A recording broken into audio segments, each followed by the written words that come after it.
अक्सर देखा जाता है जब हस्बैंड और वाइफ के बीच में मैट्रिमोनियल डिस्प्यूट्स होते हैं और कोर्ट केस चल रहा होता है और जब वाइफ की साइड से मेंटेनेंस की एप्लीकेशन लगाई जाती है तो हस्बैंड की साइड से कई तरीके के हथकंडे अपनाए जाते हैं ताकि वो अपनी वाइफ को कम से कम मेंटेनेंस पे करे। देखिए, जब एक मेंटेनेंस की एप्लीकेशन लगाते हैं तो उस पर आर्ग्यूमेंट्स होते हैं कोर्ट में और ये देखा जाता है कि हस्बैंड की कितनी इनकम है। तो हस्बैंड की तरफ से ये आर्ग्यूमेंट्स किए जाते हैं कि उसकी इनकम जो है उसमें से ऐसे कई सारे एक्सपेंसेस हैं जो वो माइनस कर सकता है, जिनको वो डिडक्ट कर सकता है।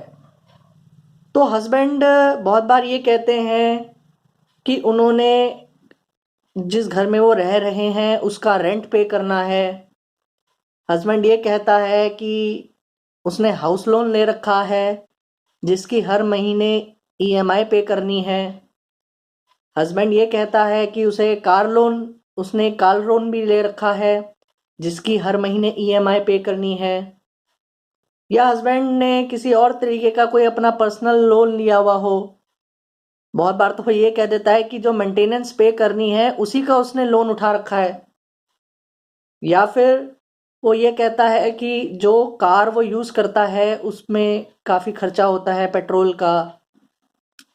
या फिर वो ये कहता है हस्बैंड कि उसे एलआईसी का प्रीमियम पे करना है या फिर और किसी तरीके की कोई इंश्योरेंस का प्रीमियम पे करना है।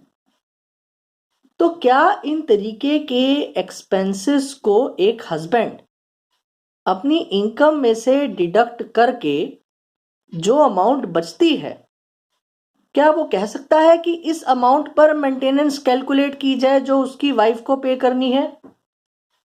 तो इसका आंसर है नहीं।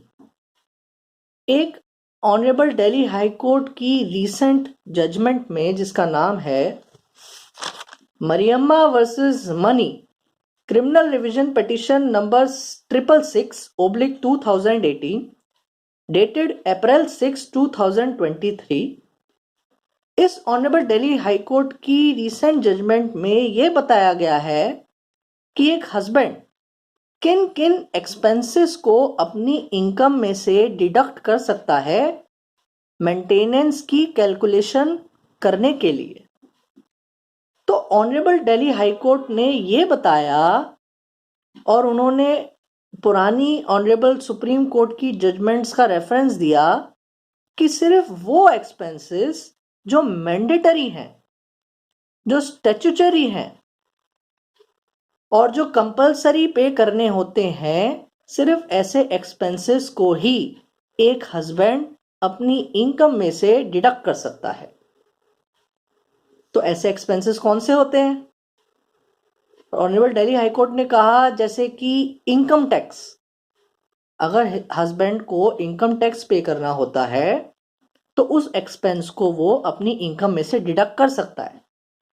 वैसे ही अगर हस्बैंड गवर्नमेंट एम्प्लॉय है तो जनरल प्रोविडेंट फंड जीपीएफ की भी पेमेंट डिडक्ट होती है उसकी इनकम में से, तो वो उसको भी डिडक्ट कर सकता है। या फिर अगर हस्बैंड प्राइवेट सेक्टर में एम्प्लॉय है तो एम्प्लॉय प्रोविडेंट फंड की डिडक्शन भी होती है इनकम में से, तो वो उसकी भी डिडक्शन क्लेम कर सकता है।